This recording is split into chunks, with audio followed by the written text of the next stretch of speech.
سلامونه. د نن خبره نننی بحث ته ستړي مشئ. د ناټو غړي هیوادونه نن او سبا د ډسمبر په 4 په لندن کې د دغه سازمان د جوړېدو اویایمه کلیزې په لمانځنې کې پر افغانستان بحث کوي. د ناټو د سرمنشي د ویان مرسیال فیرز ګیزالي د لندن په د غونډې د اجنډا په اړه خبر اعلان ته ویلي چې ناټو مشران به نن او سبا ته د ترهګرۍ پر ضد ګډه مبارزه او افغانستان او عراق لپاره د خپل ګډ ماموریت پر څرنګوالي او تنظیم خبرې وکړي. د بحثونو یوه برخه به په افغانستان کې د افراطي ډلو د مخنیوي په اړه بحثونو ته ځانګړې وي او ناټو مشران به د افغانستان پر سوله هم سلا مشورې سره وکړي. د ناټو ویان زیاته کړې چې د افغانستان سوله د ناټو د غوڅ ملاتړ ماموریت لپاره خورا مهمه ده او طالبانو ته یې پیغام دا دی چې د سولې میز ته له واقعي ژمنتیا او ارادې سره راوړاندې شي. د نن خبره په ننني بحث کې پر همدې غږیږو. په بحث کې راسره دغه دوه ښاغلي مېلمانه دي. د نظامی مسایلو کارپوه ښاغلی ډګروال صاحب نوررحمن نور صاحب او همدارنګه د سیاسي مسایلو کارپوه د پوهنتون استاد ښاغلی شیرعالم املوال صاحب. زه شکر الله پاڅون یم. تاسو دواړو ښاغلو ته ستړي مه شئ. په خیر راغلی. ښاغلی املوال صاحب، د ناټو غونډې ته د افغانستان اوسني وضعیت ته که موږ ګورو څه ډول یوه تمه شته؟ بسم الله الرحمن الرحیم. تر هر څه وړاندې ستاسو قدرمنو لیدونکو ته، تخنیکي همکارانو ته، قدرمن ډګروال صاحب نور او تاسو سلامونه او نیکې هیلې. اساسا افغانستان کې عملا ناټو د جګړې په جریان کې د تېرو 13 کلونو د امریکا متحده ایالتونو سره یو ځای د جګړې په ډګر کې جنګیږي. البته ناټو او د هغوی ملګري او امریکا متحده ایالتونه افغانستان ته د نړیوالې ترهګرۍ سره د مبارزې په نامه باندې جګړې ته راغلل. خو که واقعي بینانه نظر وکړو نو نه په افغانستان کې د تروریزم یا د ترهګرۍ هغه ریښې چې وي هغه له منځه لاړه. هغه په دې معنا چې ریښې دلته نه وي بلکې په پاکستان کې وي. د تمویل ځایونه، د دوی د روزنې ځایونه، دا ټول مسایل چې دي د افغانستان په جغرافیه کې نه وو. له لومړي وخت نه د افغان ځینې پوهانو او لیکوالانو سره همدا نظر چې باید که نړیواله ټولنه او ناټو او امریکا متحده ایالات غواړي چې په دې جګړه کې بریا ترلاسه کړي، باید د جګړې جغرافیه بدله کړي. یعنې د افغانستان له موجوده پولونه بهر لاړ شي او په نورو هیوادونو کې چې د تروریزم اصلي ځالې دي هلته عملیاتو کې او د تمویل سرچینې بندې کړي. بدبختانه تېرو 13 کلونو کې امریکا متحده ایالتونه جمع ناټو او نور ملګري چې د ترهګرۍ پر ضد په مبارزه کې په جګړه کې ښکیل دي، ناکام دي. هغه په دې معنا چې پرته له اسامه بن لادن وژل کېدل نو چې هغه هم په پاکستان په ابټاباد کې و چې اسلام آباد ته نږدې و، هغه د هغه د وژنې نه بغیر لویه لاسته راوړنه نشته. معنا دا چې نه افراطي ډلې ختمې شوې، نه افراطي توندلاریتوب ختم شو، بلکې نورې ډلې هم اضافه شوې. تر 100 زیاتې ډلې همدا اوس هم د ناټو، امریکا او د افغان دولت پر وړاندې په افغانستان کې جنګیږي. اکثریت یې د بهر نه تمویلیږي او روزل کېږي. خو د افغانستان په باب چې کومه ونډه نن او سبا هلته روانه ده او د هغوی د زموږ هیلې څه کیدی شي، دا ټول د ناټو ټول سیاست، عمل او اجراءات امریکا متحده ایالتونو پورې تړلی دی. هغه په دې معنا چې د که څه هم د اصولو له مخې نه، د دوی د تړون له مخې نه چې مساوي حقوق لرونکي دي د اتش واړه غړي، خو هېڅکله هم سره برابر نه دي. هغه په دې معنا چې د امریکا متحده ایالتونه پوځي او اقتصادي برتري د ناټو په سازمان کې همیشنی سرخوږی دی. په بل عبارت وروستی خبره، وروستی تصمیم هغه د امریکا متحده ایالتونو په واک کې دی. نو په دې 80 کلونو کې تر اوسه پورې د ناټو غړي هیوادونو همیشه دپاره د امریکا د لاره یا د امریکا د سیاست تعقیب کړی دی. معنا دا چې که په افغانستان کې امریکا متحده ایالتونه د جګړې ستراتیژي مخې ته وړي، ناټو به جنګ کوي. که سولې ته لاړل او د جنګ پر ځای سولې ته لومړیتوب ورکړو نو ناټو به هم سولې دپاره آمادګي ښیي او ورسره به مرسته کوي. دا هېڅ نشي کېدلی چې امریکا د یو خوا رواني او ناټو د بل خوا رواني. د امریکا د سیاست تعقیب او عملي کول دغه د ناټو وظیفه ده، نه هم په افغانستان کې، هم په ټوله نړۍ کې. یعنې معنا دا چې د ناټو هیوادونه اکثریت یې ټولې د امریکا په کنټرول کې دي. تشکر. یوه خبره چې تاسو وکړه هغه د جګړې ګټل او بایلل وه. ښه، د تمویل سرچینې، د تمویل سیمې، د افراطي ډلو د مرکزونه او د روزنې په ځایونو، ولې په دې برخه کې ناټو پخه نیولې ده؟ دلته دوه کیسې دي. لا هم په علمي لحاظ باندې د ترهګرۍ باندې واقعي تعریف باندې د ټولو هیوادونو توافق نشته. ښه، هغه توافق چې په سیاسي علومو پوهانو کړی دی چې هر هغه عمل چې په یا فعالیت چې د سیاسي موخو ترلاسه کولو لپاره منظم او سیستماتیک ویرې خورولو چې فزیکي تاوتریخوالی ورسره موجود وي، ویرې او طرحې خورول، دا ترهګري ده. خو څه ډول ترهګري؟ بدبختي دا چې هم دولتونه ترهګري کې دغه دي تورن دي، د امریکا متحده ایالاتونو په شمول د نور دولتونه هم او هم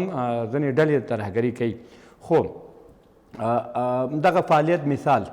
ساده به ووایو چې هغه د ستراتیژیک تړون پر مهال چې په 2013 او 2012 کلونو کې د افغانستان او د امریکا د متحده ایالاتونو د دولتونو ترمنځ هغه د چانې وهلو مرحله وه. مثال د کرزي د هغه وخت د افغان ولسمشر دعوه دا وه چې که چېرته په موږ برید کېږي د پاکستان له خوا نه یا یو ډله رالېږل کېږي یا افغانان وژني دا ترهګري ده که نه. امریکایانو ویل چې نه، امریکایانو نظر هغه ترهګري چې یوازې امریکایي پوځونه په نښه کېږي. ویل دا خو تاسو خپل ذات البیني مسله ده. نو دغه خپله چې معنا دا چې د هغه ډلو له خوا نه چې امریکایان په نښه کېږي هغه ترهګري د دوی له متعارف. ولې که افغان ملکي وګړی، که افغان پوځ عسکر، که افغان ملکي مامور هغه که په نښه کېږي هغه د دوی ترهګري نه وایي. ترهګري ښه مشخصا که په طالبانو باندې وغږېږو، د طالبانو له ادرسه خو په امریکایانو باندې بریدونه شوي دي. دوی تعریف داسې کوي چې یوازې القاعده او نورې ډلې خپله طالبان هم دوی هغه وخت کې دا ترهګر په نامه یادوي کله چې په دوی برید کوي. بله نه که برید وکړي مثلا هماغه ټیم کې د ترهګره ډله شوه که نه په کل کې بیا ترهګره ډله شوه. په طالبانو خو په امریکایانو برید برید یې کړی دی خو هېڅ کله دا له یاده نه وباسو. کله ریالیزم ته لاړ شو، واقع بینانه فکر وکړو، د طالبانو د رژیم د سقوط نه وروسته هېڅ کله اړیکې ورسره نه دي پرې شوي، مستقیم او غیر مستقیم ډول، یا مستقیما او یا هم د پاکستان د لارې نه امریکایان د طالبانو سره په تماس کې وو. که نه دا خو عقل نه مني چې او منطق هېڅ نه مني چې په یو میاشت کې نظام یې ورته ډنګ کړلو او 18 کاله بعد په دومره قوت باندې بدل شي چې دلته ناټو هم موجود دي، 800 هېوادونو پوځونه دي موجود دي او 50% جغرافیه دی له طالب سره یي. دا طبیعي خبره تر شای قوت دی د سیمې د هېوادونو تر څنګ خپله دوی او که نه همدا اوس هغوی دپاره ترهګره ډله ځکه نه ده چې عملا رسمي مراودات ورسره لري. قطر کې ورته دفتر پرانیستی دی، د قطر دفتر پیسې طالب هغه امریکا ورکوي، امریکا مستقیما لکه د یو سیال په توګه ورسره کینی. نو دا هغوی دپاره ترهګر نه دي، هغوی دپاره دا تعریف دغه ډلې ډېر مشران د ترهګرو په لیست کې شامل دي، ویستلي هم دي مقطعي سیاست کوي، د ځینو تعاملاتو په نتیجه کې ایستلي دي. نه همدا اوس د سولې پروسه چې روانه ده د افغانستان د حکومت نه د طالبانو غوښتنه ده یا په کل کې د سولې پروسې په جریان کې طالبانو غوښتنه ده چې زموږ بندیان هغه څه چې څوک چې د تور لیست کې دي هغه دې وایستل شي. وایستل وایستل د تعامل نه خبره دا ده. نه تعامل څه د افغانستان د خلکو ګټه څه ده؟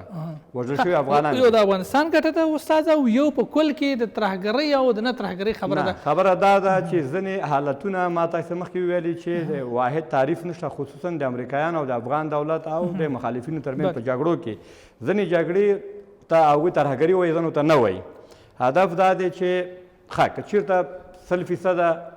د ترهګرو ډلو په توګه بیا څوک ورسره خبرې نه کوي. بله یعنې که اوس زما مخکنۍ خبره ده چې په دغه مبارزه کې دوی بریالي نه دي، که بریالي وي بیا مذاکرات یې نه کول. لکه همدا و چې د مثال دوی خدای دې وکړي چې همدغسې وشي، لکه د داعش په مقابل کې دا یو کال نیم کې جګړه یې وکړله، تقریبا وځپل شو، په ډېرو برخو کې کمزوری شوی دی، 15% یا 20% چېرته که حضور لري ډېر کم دی. نو هغه حالت ته خو طالب رانغی که نه. نو معلومه شوله چې دوی په هغه شکل چې مثال د داعش سره مقابله وکړه دغسې مبارزه ورسره نه ده کړې. که یې کړې وې دا ډله به هم کمزوری شوې وي، کمزوری نه شوله. خو یو بل شی شته، طالب چې د افغانستان شمول یوه ډله دی، په غونډه افغانستان کې خپلې ریښې لري او دلته یې حکومت کړی، دلته پخوانی لا هم نفوذ لري او داعش خو په لنډ مهال کې په ننګرهار پاچین کې را پیدا کېږي، د دې ځای نه ظهور کوي، نورو سیمو ته سر راښکاره کوي. که واقعا امریکایانو غوښتي وي د یوې میاشتې په جریان کې د دوی پوځي حضور ختمېدو، امریکایانو خپله نه دي غوښتي. حتی ځینې اوس کتابونه چې چاپ کېږي، ځینې افغان سیاستوالو خصوصا چې عرب ته نږدې کسانو ډېری داسې بریدونه شوي دي چې طالبانو نه دي کړي، ګونګې دي، ترهګري بریدونه دي. خصوصا هغه وخت چې د سولې خبرې نږدې کېږي همیشه دپاره د کرزي وخت نه نیولې تر اوسه پورې یو ناڅاپه برید وشي، طالب هم پړه نه مني، بله ډله یې هم نه مني. بالاخره دا چې معلومیږي دا یو استخباراتي جګړه ده، دوی دلته خپله د امریکا استخبارات او د سیمې استخبارات په دې جنګ کې ښکیل دي. دا یو پیچلې جګړه ده. موږ ویل چې واضح هغه تعریف نشته ده، که چېرته واضح تعریف وي طالب یا بل هره ډله چې ده په ختمېدله، ښه په یو میاشت ختمېدله. زه طالب ستا خبره دغه لري، دا 10 ډلې چې نور فعالیت کې دا څنګه نه دي ختمې شوي، لشکر طیبه ده او نه پوهېږم د ازبکستان دی او بل دی او بل دی بل دی، ټولې هدف دا دی په کل کې د ترهګرۍ سره مبارزه چې وه دا ناکامه ده تر اوسه پورې. بله ښه، که یوه خبره په عموم کې وشي، ولې د دوی ډلې په وړاندې یا ونډه غوښتل شي طالبان له منځه یوړل شي؟ ښه د کې کېدای شي چې د امریکا متحده ایالاتونو اوږدمهاله ګټې وي، هغه په دې معنا چې نړۍ اوس مهال دپاره څو قطبي شوی دی او د نړۍ دوه مهم قطبونه چې هغه سیاسي پوځي او اقتصادي ځواکونه دي هغه چین او روسیه ده چې هغه دواړه د اسیا کې قرار لري او زموږ په ګاونډ کې دي. روسیه د 2000 کال او 2004 کال روسیه نور نه ده. نن خپله د امریکا متحده ایالتونو ولسمشر تیر کال 2013 کال کې چې خپله استراتیژي اعلانوله په هغې کې خپل پوځي او سیاسي سیالي روسیه اعلان کړه او اقتصادي سیالي چین اعلان کړو. روسیه په ټول قوت سره په نړۍ کې د یو لوبغاړي په توګه بیرته عرض اندامي کړی دی، میدان ته راوتی دی، خصوصا 2007 کال نه چې د مونیخ په امنیتي کنفرانس کې ولسمشر پوتین اعلان وکړو چې نور نړۍ یو قطبي نه بلکې څو قطبي دی او موږ هم دغلته قرار لرو. بیا د پوتین په دې ټوله دوره کې د یوریشیا سیاست چې پخواني شوروي اتحاد مخکې وړلی چې اسیایي او اروپایي سیاست دی چې همې توجه اسیا ته همې اروپا ته ده، هغه سیاست بیرته سره کار شو او په یو ځواکمن دولت بدل شو. چین هم همدارنګ ډېر قوي دی. نو امریکا په دې خاطر چې دایما دلته خپل حضور لري تر څو دغه خپل مخالفین لکه چین، روسیه او په ایران مهار کړي، کنټرول کړي او یا هغوی ته ستونزې ایجاد کړي. نو هغې دپاره دوامداره پاتې کېدل د دوی د یوه برخه وه د ستراتیژۍ چې پاتې شو. لکه غوښتې وې واقعیت دا دی که چېرته دقیق فکر کوو په یوه میاشت کې د طالبانو ټول قوت حکومت هر څه له منځه لاړل. 2-3 کاله تقریبا 2004 کاله پورې موږ هېڅ د مشکلات نه لرل امنیتي، خو له هغه نه وروسته ورو ورو ورو ورو طالب قوي کېږي. حتی 2011 نه دې خوا د دوی د سولې خبرې ورسره کوي. یعنې موږ د قطر دفتر کې څخه 2011 نه شروع شوی دی چې دوی ورسره هغه رسمي اړیکې ورسره دغه کړي. یعنې اوس نظریه دا ډېره دغه ده چې دوی هېڅکله هم خپلې اړیکې له طالبانو سره نه دي پرې کړي. معنا دا چې د پردې تر شا دوی هم ورسره اړیکې لرله او نن یې هم لري ورسره. بله، خو دلته خو طالبان ترېنه ویل کېږي چې روسیې په غېږ کې نیولي، ایران په غېږ کې نیولي، چین په غېږ کې نیولي. بله شکه دې کې هېڅ شک نشته چې امریکا او طالبانو څنګه هممهاله پرې هم امریکا سرمایه‌ګذاري کوي، هم پرې چین او روسیه سرمایه‌ګذاري کوي، ایران پرې سرمایه‌ګذاري کوي. دا سره د امریکا رقیبان دي. اصلا کیسه دا و چې کله چې په منځني ختیځ کې داعش له ستونزو سره مخ کېږي او د داعش پروژه هم تر ډېره پورې ویل کېږي چې د امریکایانو پروژه وه د تیلو د کنټرول په خاطر باندې. کله چې موصل ښار داعش ونیولو نو هغه وخت کې د تیل په بازار کې ارزانه شول. روسیه هم په منځني ختیځ کې د نفتو د کنټرول په خاطر باندې دلچسپي لري او بلې بحري لارې نه ګاونډیان هم دي او امریکا موخه هم په منځني ختیځ کې نفت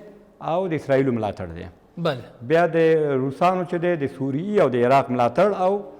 نفت دواړه دي، یعنې دواړو سیالي په ده کې ده. نو هغه ځای نه د خراسان شاخه دلته راولېږله تر څو دلته روسي ته د سر پیدا کړي او مشکلات ورته پیدا کړي. په میداني ختیځ کې په سوریه او عراق کې داعش وځپل شو او هلته د روسانو او د ایرانیانو ملاتړي دولتونه چې وو چې عراق او شام هلته بریا ته ورسېده او د امریکا لاسونه هغه ځای نه لنډ شول. همدغسې د اوکراین مسله کې، د کریمیا په مسله کې، په دې ټولو کې. خو کله چې داعش پدیده افغانستان کې ظهور کوي نو هماغه وخت کې ایران او روسیه مستقیم ډول طالبانو سره په اړیکه کې کېږي. زما ستا په ننګرهار کې، په خوږیاڼو، په چپرهار کې چې کله جګړې د داعش او د طالبانو ترمنځ دي، دلته روسي وسلې هغه وخت کې راوړل شوي دي. هغه وخت کې دولت ټولو رسنیو پرې اعترافونه وکړل چې دوی ته وسلې ورکول کېدلې. نو هغوی د داعش د ویرې نه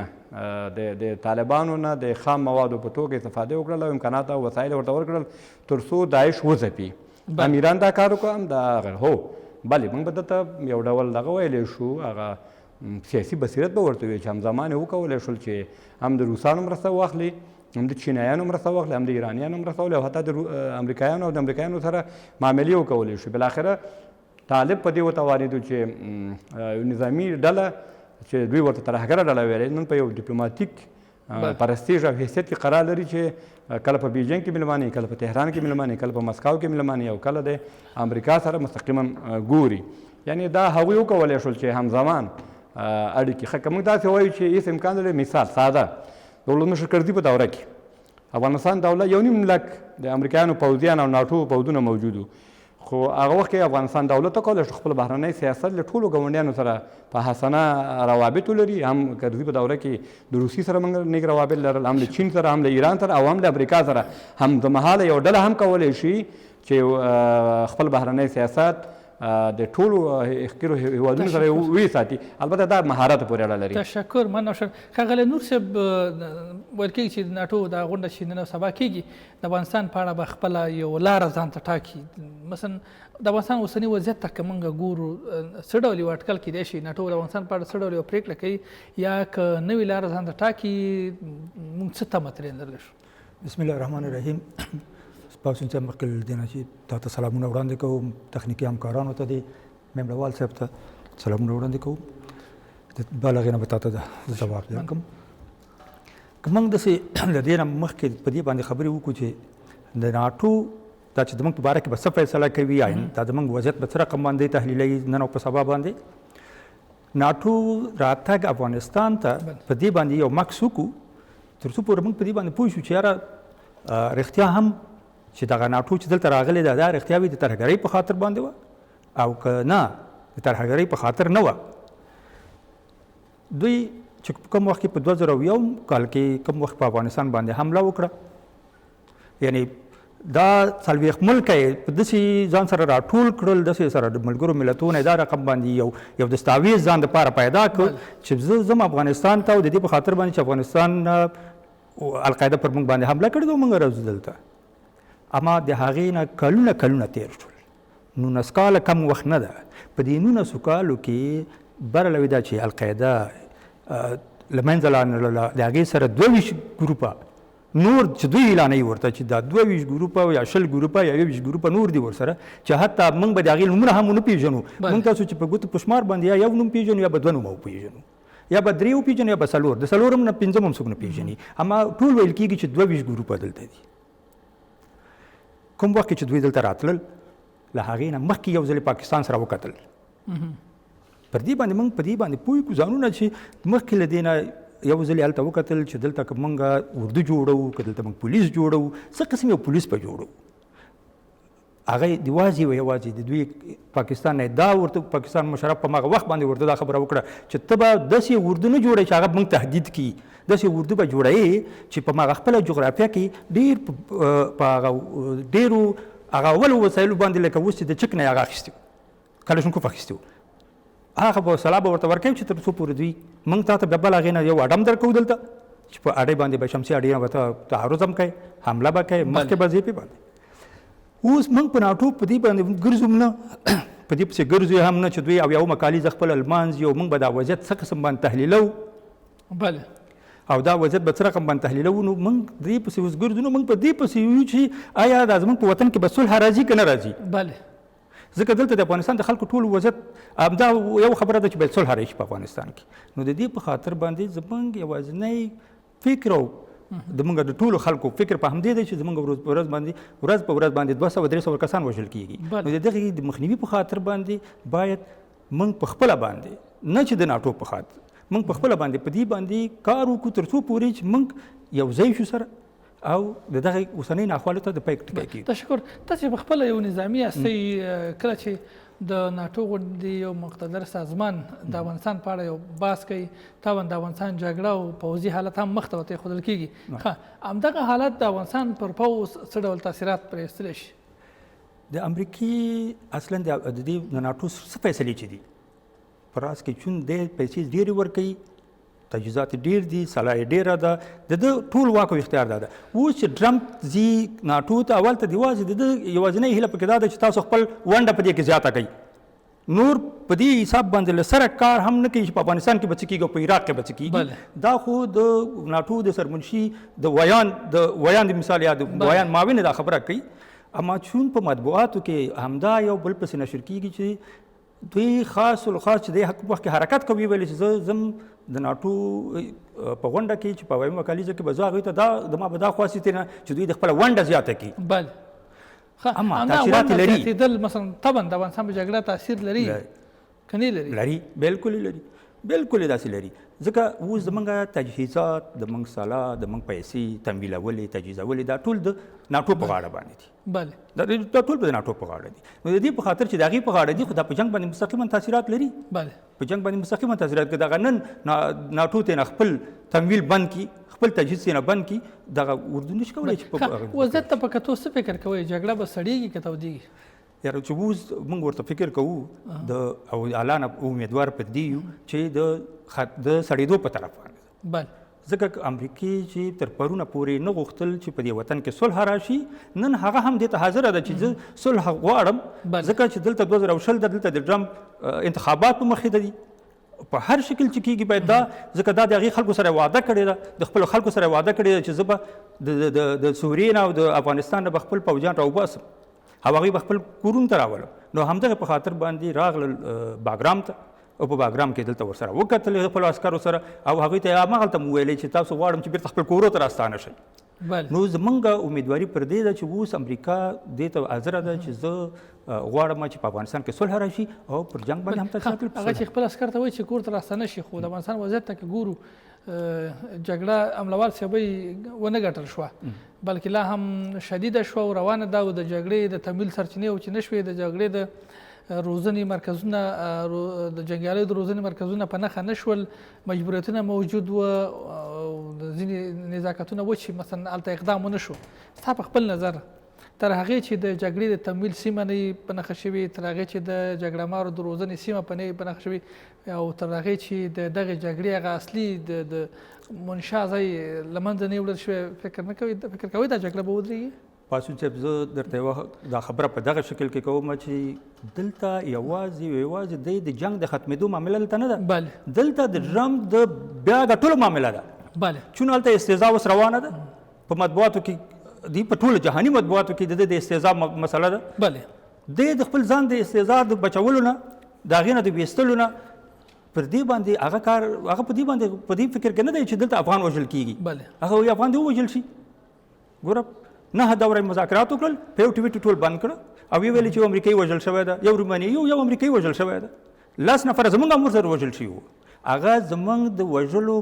او د نه وژلو په فکر کې نه ده، هغه بیرته د خپل ځان د چوکۍ ته رسولو په خاطر ده. اما که چوکۍ ته که رسېږي په دې خاطر به ځي د افغانستان جګړه ودرئ، صحیح ده که نه؟ دا د هغې لپاره یو اساسي شرط دی، سوله به کامیابۍ جګړه به ودرئ. خو دلته خبره دا ده چې د جګړې د تمویل سرچینې نه دي وجې شوي، د جګړه مارو د روزنې مرکزونه نه دي بند شوي. زه پرې باندې ورسېدم همدغه خبره خو موږ په دې حساب باندې کوو چې دا ونه شي جګړې تمویل سرچینه وچه نه شي، د جګړه مارو د روزنې کمپونه ونه درول شي، د ترهګرۍ د اصلي ریښې له بیخ ونه ایستل شي. څه فکر کوئ ټرمپ دا انتخابات وګټي یا دا دعوه چې په کل کې نړیوالې لري چې ګوندې د افغانستان جګړه به یې وګټي، جګړه به وګټي، دا ګټلی شي؟ ګټندوی نه لري، دا خبره ښکاره کېږي، واضح کېږي. که طالبان برنده کېږي، طالبان د جګړې ګټونکي اعلانېږي، نو بیا خو نړیواله په لوی اکثریت ماتې وخوړله. وخت چې ماتې وخوړله لاسته راوړنه به څه شوه؟ لاسته راوړنه خو دلته دوی خو دغه لاسته راوړنه د ځان دپاره دا ګڼي چې زه افغانستان د خپل عسکر باید وباسم. بلې او د طالبانو څه دپاره دې راوړي وه؟ اول دا خبره د حساب سره ملت نه کوي؟ د امریکا ملت یې که ورسره وکړي، د امریکا ملت به د دې په خاطر انتخابات هم د امریکا ملت باندې کوي که نه؟ بلکل یې کوي، بلکل یې کوي ورسره، بلکل یې ورسره کوي. او د همدغه په خاطر باندې دوی اوس دې ته حاضر دی، خپله امریکا دې ته حاضره ده چې په هر شکل کېږي د 2020 کال اوس آخري میاشت دی، د دغه 2020 کاله پورې باید دغه مذاکرات مخې ته لاړ شي، طالبان یو ګروپ سره وکتل شي او هغه ګروپ راولي داخل د افغانستان ته په هر شکل چې کېږي، په هر شکل چې کېږي دلته داخل د افغانستان ته راشي او تر څو پورې دوی وکولی شي هلته هغه انتخاباتو ته ودرېږي. دا چې بیا ګټي یا نه ګټي دا به وروستۍ خبره وي، دا به له وخت نه به مخکې خبره وي. خو په دې حساب باندې باید دا حاضر او اماده دې دپاره واوسېږي چې زه هغه کار کوم په داخل د افغانستان کې چې زما د چوکۍ د بقا په خاطر باندې اوسي. یعنی د مصارف کم کړل، پې خپل عسکر کم کړل. اول دوی وایي چې زموږ 14,000 کسان دي، دا چا یو نفر په دې اډو کې وشمارل. اوس ورته اعلان یې وکړو چې مثال موږ 14,000 دي، 12,000 دي، 8,000 دي، 9,000 دي. خو زه وایم چې دا کسان چې دوی وباسي او د ټرمپ د دې په خاطر چې هغه یو تجار ده وایي زه یې وباسم. یعنی دلته کوم داسې مطلب بل نه راځي منځته چې دوی دواړه د افغانستان حکومت او هغوی سره دواړه سره په تر څو پورې دوی سره کینی او د طالبانو سره خبره وکړي. که نه دا وګوره د طالبانو سره تر دغه ننه پورې چې څومره فشارونه پرې راغلي، چې دوی څومره فشارونه پرې راوړي دي، د افغانستان حکومت ته نه دی حاضر شوي چې موږ د افغانستان حکومت سره خبرې نه کوو. اما اوس دې ته خبره حاضره ده چې موږ په خپل منځ کې سیاسون دي، د افغانستان حکومت دی، د دې نور عوام دي، ولسونه دي، دوی تر څو پورې د افغانستان د صلح په خاطر باندې کار ونه کړي، امریکا خو په هر شکل وي افغانستان نه ځان وباسي. دا خو بلکل سل په سلو کې ده. دا چې جګړه ګټي به یې کوي دا به بېله خبرې بله تشکر من نوشاد ښاغلی امروال صاحب د سولې خبرې هم یو څه د هیلهمندۍ لوري ته ورسېدلې ورنږدې شوي دي هیله دا ده چې دا ځل یوه نتیجه ترلاسه شي ښه ناټو د په غونډه کې د افغان سولې په اړه هم بحث شته دی په اجنډا کې دا خبره هم شته د ناټو وایان ویلي دي که په سوله باندې بحث کوي موږ که د سولې له ادرسه د اخلو افغان سولې ته څه وربخي څه به نوي راوځي پکې یا که د ناټو د غړو هېوادونه چې په افغانستان په جګړه کې دخیل دي د سولې بحث را مطرح کوي په څه یو ډول د اټکل کیدای شي توافق ورامنځته کېږي اصلا د سولې دغه ټپه ودرېدلی بهیر چې و د خبرو اترو دغه سبانۍ جلسه که دوی د ناټو غړي ټول په اکثریت سره دا فیصله وکړي چې جګړه د حل لاره نه ده او د ناټو غړي هېوادونو په افغانستان کې دایمي سولې تامین دپاره افغاني مذاکراتو یا د امریکا او د طالبانو ترمنځ مذاکراتو د دوام ملاتړ کوي دا یو ډول سیاسي سپورټ او مومد واقع کیږي او د پروسې د ګړندیتوب باعث کیږي چې دا پروسه باید ګړندۍ شي او تر څو هغه مطلوبه نتیجه لاسته راشي ښه ګورې دلته که چېرته د یوه برخه چې هغه د سیمې او نړیواله اجماع ده چې هغه د روسي چین او ترکیې او ایران او د پاکستان او هند سعودي عربستان د دې هیوادونو ګټې دي هغه امریکا تقریبا هغوی سره یو اندازه اجماع ته رسېدلی دی یعنې توافق شته په ښکاره په ظاهري شکل باندې په دې مخالفت نشته په دې پروسه کې چې د امریکایي عسکرو د وتلو او په افغانستان کې د سولې د تامین دپاره تقریبا نړیوال اجماع شتون لري بدبختانه په افغان سولې په پروسه کې موږ داخلي اجماع بیخي لرو نه هغه په دې معنا چې موږ په یو ډول ډېر بد وضعیت کې قرار لرو هغه بحراني حالت دی له یوې خوا نه د ملي وحدت حکومت قانوني دوره پوره شوی و بیا وروسته ناقانونه شکل باندې ادامه ورکړل شو انتخابات سم مدیریت نشول سم رهبري نشول انتخاباتي بحران لرو جریان شته دی هغه بنبست موجود دی نوی حکومت نه دی رامنځته شوی زوړ حکومت هم متفق نه دی او بیا هم د انتخاباتو پایلو ته هم دواړه د حکومت مشران سرته راوتل منم او نه منم کیسې هم دي تخنیکي ستونزې هم دا پروسه لري او له قانوني مسیر نه واوښتله یو تخنیکي حقوقي پروسه وه بدبختانه سیاسي شوی دی کیدای شي چې یو ډول توافق رامنځته شي خو یوه خوشبیني چې هغه په سیاسي لحاظ البته دا ده چې طالب هم په دې څو میاشتو کې دی کله چې خبرې ودرول شوې د ټرمپ له خوا نه په دغه موده کې زیات د پوځي فشار لاندې راغی زیات مهم قمندانان یې ووژل شول او د جګړې په برخه کې افغان ځواکونه او د هغوی بهرنۍ ملاتړو یو څه بریا ترلاسه کړې ده جنګ په ډګر کې او بل افغان حکومت چې پخوا د سولې پر وړاندې څومره خنډونه او موانع ایجادول هغه نور نشي کولی ځکه چې افغان حکومت نور نو د ډاکټر غني په مشرۍ باندې هغه له زور او غورپشت نه وغورځېدو ځکه چې انتخاباتو کې 1 میلیون کسانو هم ګډون نه دی کړی هغه اصلي رایه چې کوم یو ده یعنې دغه اخلاقي ولسي او سیاسي مشروعیت د راتلونکي حکومت ډېر کمزوری دی او همدغه حالات د امریکا په ګټه ده که واقعا هم امریکا غواړي چې سوله تامینه شي نو په دغه وخت کې هم په افغان حکومت باندې فشار راوړلی شي او هم په طالبانو ځکه طالب هم یو اندازه کمزوری کړی او افغان حکومت خو بیخي کمزوری شوی دی یعنې زه خپله په دې فکر کې یم چې دغه سره ده چې زموږ اجماع هم نشته البته دا زموږ کمزوري ده چې د افغانستان اسلامي جمهوري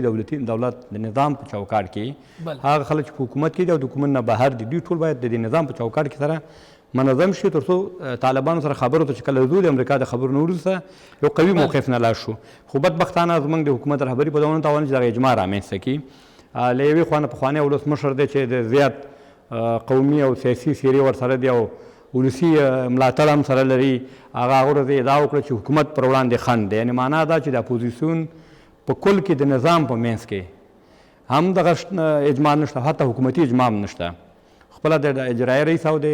اوسني ولسمشر ترمنځ هم اجماع نشته او پاتې شو د نورو ترمنځ هم دغه اجماع که رامنځته شي دا به د جمهوري نظام په ګټه وي چې یو قوي موقف نه لاشي ولې خدای مکړه که داسې شي چې امریکا طالب سره هوکړې کې ته ورسېږي او هغوی توافق وکړي بیا نو که افغان دولت دی او که زموږ دا نور سیاسیون دي بیا زیات شرایط نشي وضع کولی دوی ته په ډېر لنډ وخت کې بیا به د خبرو میز ته ورځي او په هغه حالت کې به بیا بدبختانه به ووایو چې د جمهوري نظام په زیان به ځینې فیصلې په خبرو کې کیږي ولې که هغې نه مخکې یا په هماغه وخت کې هم حکومتي مشران جمع هغه سیاسیون چې د دې اوسني نظام تر چتر لاندې ژوند کوي دوی سره متحد شي یو قوي ګروپ خبرو اترو ته لاړ شي بیا نو کیدای شي موازنه سره برابر شي ولې خدای مکړه که چېرته داسې شي چې حکومت سره هم د حکومت په نامه ونه ګوري څنګه چې طالبان تر اوسه پورې وایي او د یو سیاسي اړخ په توګه وګوري او حکومت ته او جمع نورو سیاسیونو ته یعنې په پراګندګۍ کې ورسره ناستې وشي او خبرو اترو ته لاړ شي دا به د جمهوري نظام په زیان وي ولې که په اتفاق کې لاړ شي دا په ګټه ده خو خدای دې وکړي چې د سولې خبره چې یو ملي پروسه ده دغلته ګروپي حکومتي او شخصي ګټې حکومتي مشران او جمع سیاسي لیډران دوی له پامه وغورځوي او یوازې ملي ګټو په درشل کې یو قوي مذاکراتي ټیم د اسلامي جمهوري نظام په چوکاټ کې جوړ شي که 10 کسه وو که 15 کسه که 20 کسه وو چې د ټولو اقشارو نمایندګي هم وکولی شي او زیات حکومتي هم نه وي نو بیا په ګټه ده او بیا د طالب سره کیدای شي چې په بین الافغاني مذاکراتو کې هغه ځینې غوښتنې چې دغه 13 کاله لاسته راوړنې دي په هغې کې ځینې شیان تر ډېره پورې پرې ومنل شي ولې که خدای مه کړه په داسې حالات کې چې امریکا ورسره 100% کې موافقې ته ورسېده موږ په بې اتفاقۍ کې بیا نو د طالب پله درنېږي او د طالب غوښتنې به ډېر منل کېږي بلې یو بله مسله دا چې هغه د ناټو ویان ویلي چې طالبان که رامخته کېږي دا ځل باید له قوي ژمنتیا سره رامخ شي او له قوي ارادې سره رامخ شي نو خبره په ژمنتیا کې او کوم نوره ژمن نه دی ظاهرا خو څه چې په د 9 پړاو خبرو کې ولیدل شو او هغه څه چې طالبان البته تر اوسه پورې وایي او رسنیو ته راوتي دي هغوی ځینې شرایط چې لرل مثال د امریکایانو وتل د امریکایانو وتل نه وروسته اوربن او د افغان دولت سره نه خبرې او د ډلې په توګه هغوی تر اوسه پورې هماغه خپلې خبرې کوي یعنې یو انچ هم شاته شوي نه دي او بیا خو مساوده تیاره شوې وه او هر څه چې د دوی ترمنځ توافق شوي خو د دواړه لوري د طالب او امریکایي لوري نه ویل شول چې نوره خبره ختمه ده او یوازې د ولسمشر ټرمپ امضا ته تللی نو تعهد خو دا ځل ظاهرا په ډیپلوماتیک لحاظ باندې خپله د امریکا متحده ایالاتو او دولت په شا شو خبرې هغوی لغوه کړلې دا ځل دوی په شا شوي دي امریکا دولت په شا شوی دی نو هغوی ځینې غوښتنې چې لري ناټو او د امریکا متحده ایالات هغه کیدای شي چې هغه غوښتنو ته چې دوی به فشار پرې واردوي تر څو هغه ومني مثال نوې غوښتنه به دا وي چې د مذاکراتو شروع سره سم مذاکراتو سره سم به اوربند راځي خو طالب لوري ته امریکایانو سره اوربند ته آماده دي خو افغان دولت سره اوربند نه کوي یو لویه بدبختي او لویه ستونزه ده که چېرته طالب د خبرو د پایل سره موږ د اوربند ته لاړ شو دا نو زموږ د ملت په ګټه ده د ولس په ګټه ده ځکه چې هره ورځ که د یو افغان د وینې د تویېدو مخنیوی کېږي دا زموږ په ګټه ده او دا په هر حالت کې بالاخره د خبرو د لارې نه ستونزه حل کېږي یعنې جګړه نهایتا د حل لاره نه ده خو دلته خبره مهمه خبره دا ده چې که طالب لوري د تعهد سره او په ځواکمن شکل سره د خبرو میز ته راځي باید له دې لوري نه چې افغان دولت دی ورسره د جمهوري نظام چتر لاندې چې سیاسیونو ژوند کوي د دوی ترمنځ هم باید اجماع راشي توافق راشي او یو قوي مذاکراتي ټیم سره خبرو ته ورشي دا په ګټه ده بله نو خبره که د اجماع کېږي د حکومت له ادرسه خو طالبان هېڅ پلاوی نه مني ستونزه همدا ده که چېرته هېڅ نه مني وی نه مني نو دلته بیا به دوه حالات سره مخ کېږو که چېرته د افغان دولت هم همدغه ټینګار وکړو چې موږ دولت په نمایندګۍ ځو او هغوی ونه مني نو بیا هم کېدای شي خبرې نتیجه ورنه کړي او د دې ویره هم شته دی چې افغان دولت د امریکا ته زیات فشار لاندې دی او بیا به کېدای شي چې وجه تاسې د افغان لوري په توګه کښېنئ یعنې د سیاسي ګوندونو په توګه کښېنئ څه چې طالب غواړي هلته خو نظام دی مشروعیت دی نظام دی د بنسټونه دي څنګه دا اوس یو دم د طالب د یوې غوښتنې نه قرباني شي خبره همدا ده همدغه باید قرباني نه شي خو چې قرباني کېږي نه قرباني کېږي نه میز ته نه کښېني نه یې منم نو بالاخره څه به کېږي خبره دا ده دا وظیفه اوس ستا ده زما ده که د ډګروال صاحب ده چې دا سیاسیون قانع کړم د دولت رهبر چې دی ګوري دولت بس ستونزه څه ده زموږ په هندوستان په ډاکټر صاحب غني کې لویه ستونزه دا ده چې هغه له افغان نه غیر بل هېڅوک هم نه مني یو ټیم کې مشکل دا دی چې ټیم نه لري اصلا ځکه چې یو ځواکمن ټیم یې لرلی دومره ستونزې نه به رامنځته کېدلې په ټولو مسایلو کې طالب قطعا چې بیخي د خپله ولسمشر هم ورشي د ټیم په راس کې ورسره ورشي طالب ورسره نه کښېني طالب وایي ته ما سره د افغانستان د سیاسي کتلې د یوې برخې په توګه کېناستی شي نه د افغانستان په توګه ستونزه همدا ده چې موږ په تېرو 5 کلونو کې د په کتلیز عمل نه دی کړی بله موږ یوازې یو ګروپ چې حاکم ګروپ دی هغې خپله خوښه منلی دی طالب وایي چې وروته خو یو ګروپي شکل باندې روان یې طالب اوس سوله چا سره کوي ګروپونو سره کوي که حکومت سره کوي هغوی وایي چې موږ اصلا د ګروپونو سره کوو دا ستونزه هغوی ده خو لیکن دا زموږ وظیفه ده جګړه چا سره ده خبره همدا ده دلته حکومت دی نظام دی مشروعیت دی نه دلته یو څو کیسې شته خیر هغه په مشروعیت موږ ډېر بحث نه کوو ځکه چې هغه کیسې ډېرې دي خو خبره دا ده خو موږ هم دا یو چې حکومت دی نظام جمهور رئیس د هېواد رهبر دی بله مصلحت د سیاست مهم عنصر دی پخوانی ولسمشر ولې په یوه لاره روان دی اپوزیشن دلته چیرته دی اولا که ته د نظام خبره من کوو د جمهوریت خبره کوو راځه اول باید دا وسمنه آیا دغه اوسنی حکومت زمن ملي وحدت په نامه دی اوس وره ډله اپوزیشن دی اجازه نشته هر سړی ځان ته ټنګوي نشته اول خدا ده چې د مشروعیت خبره کوو موږ له تازه اول نه غلط کېښودلو جمهوري نظام کې پوزیشن او اپوزیشن معلوم دی موږ له دواړو ډلو نه حکومت جوړ کړو په هغه مشروعیت پسې نه ګرځو هغه دوره تېره ده چې هغه باندې بحث نه کوو که علمي بحث پې وکړو هغه جنجال دی هغه وخت تېر وخت دی هغه د تاریخ برخه ده هغه کې به موږ ووایو څنګه هغه کیسه تېره ده اوس خبره دا ده دا د دولت د رهبرۍ مسؤلیت دی وظیفه یې ده چې اجماع رامنځته کړي په ملي پروسو کې دولت ګروپي فعالیت نشي کولی دا یوازې حکومتي فرامین نه دي چې جمهور رئیس صادر کړي دا عدل و نصب نه دی چې مقرریان یې وکړي په هیڅ ځای کې په ټول دنیا کې دغسې ملي پروسو کې چې هغه کې نړیواله ټولنه سیمې هیوادونه دا شامل دي هغه بغیر اجماع نه او د ټولو لوریو د نظر د اخیستلو نه بغیر هیڅ امکان دی نشته چې یو ګروپ د کار وکړي خو زموږ اوسنی حکومت ټیمي کار کوي د یو ګروپ په شکل باندې کار کوي دوی باید د دوی وظیفه ده چې دغه ناراضه سیاسیون هم قانع کړي راویې غواړي چې ستونزه په کوم ځای کې ده صحیح او ساده آیا دا به منطق ومني چې د سولې عالي شورا و درست د سولې شورا له دولتي شورا و د حکومت له چوکاټ نه بهر و لویه و مختلف احزاب پکې و یو کال وړاندې راواخېسته حکومتي وزارت یې نه جوړ کړو خو دی خپله د سولې پروسه د خپله کوشنی کړله کابیني برخې ته یې راوړله دا وایي لاسته راوړنه څه وه هېڅ خو چې د لاسته راوړنه نه وه حکومتي نه لاسته راوړنه تر حکومتي وزارت هغه ښه و هغه هم سیاسي مشروعیت لرلو هم نړیواله ټولنې ته د منلو وړ اوس خو یې کوچنی کړله د دولت وزارت یې کو بیخي ټیم ته رانه نه نتیجه مصرف پیدا نړیوالو پرې مصرف کولو نتیجه نه وه ښکاره غوڅه نتیجه یې تاسې وښیوه چې څه د حکومتي وزارت نتیجه حکومتي وزارت په دې خاطر رامنځته شو زه د حکومت ویان نه یم خو مثلا د استدلال سړی کوي نو هغه په دې خاطر بخنې سره رامنځته کېږي په دې خاطر چې د سولې چارې مخ ته وړي سولې شورا نه شو وړلی ناسم دی دا کابینه د حکومت برخه دا د ګروپ کار دی دا ملي پروسه نشي کېدلی امکان یې نه لري طالبان چې سوله کوي خو حکومت سره کوي صحیح ده که نه د افغانستان د حکومت سره جګړه ده نه مني وایي چې اول امریکا سره سوله کوو اول خو دا دی چې ته ځان ثابت کړه ته ستراتیژیک تړون لري تا امنیتي تړون په پټو سترګو امضا کړی همدې حکومت طالب څه کوي چې ته د خپل دغه نشي قانع کولی خپل بادار د فیصله نشي قانع کولی بادار دی له هغه سره مذاکرات کوي مستقیما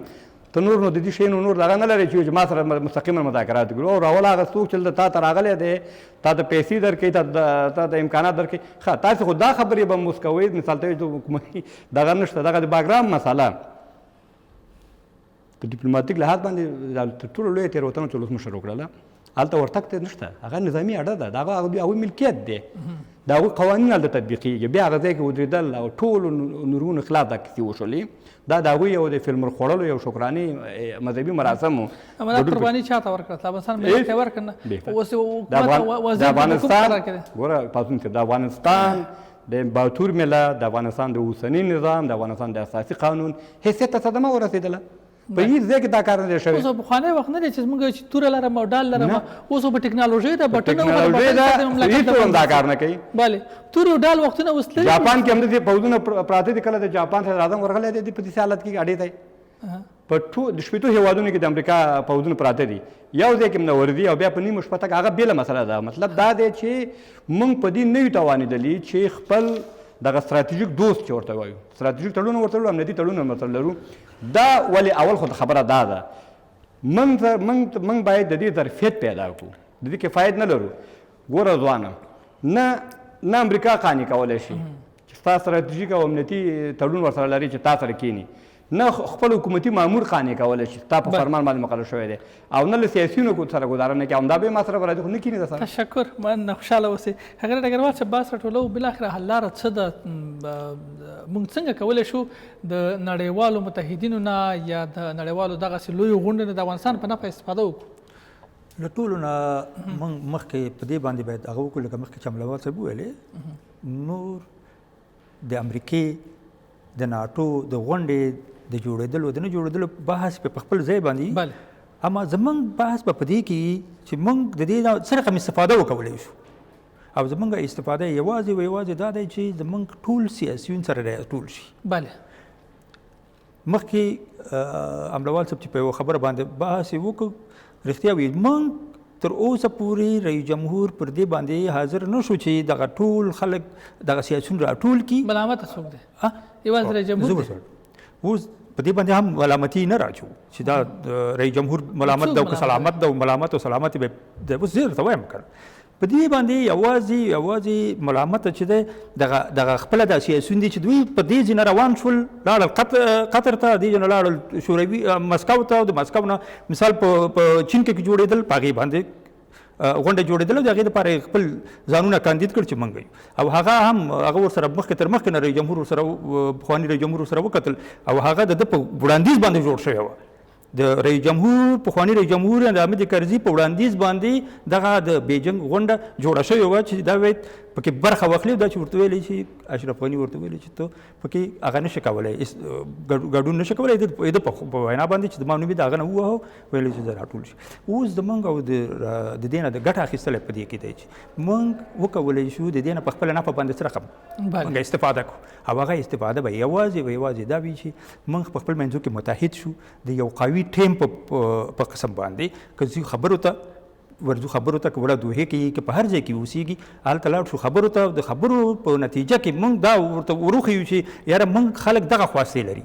دغه سیاسیون چې هغلته تللي ول دوی خو اکثره خپل چوکیګانې غوښتې دي چې که ته چېرته طالب او واکدار کېږي بیا به ما ته کومه چوکۍ راکوي یا مانه به د دغه حسابي کوي چې د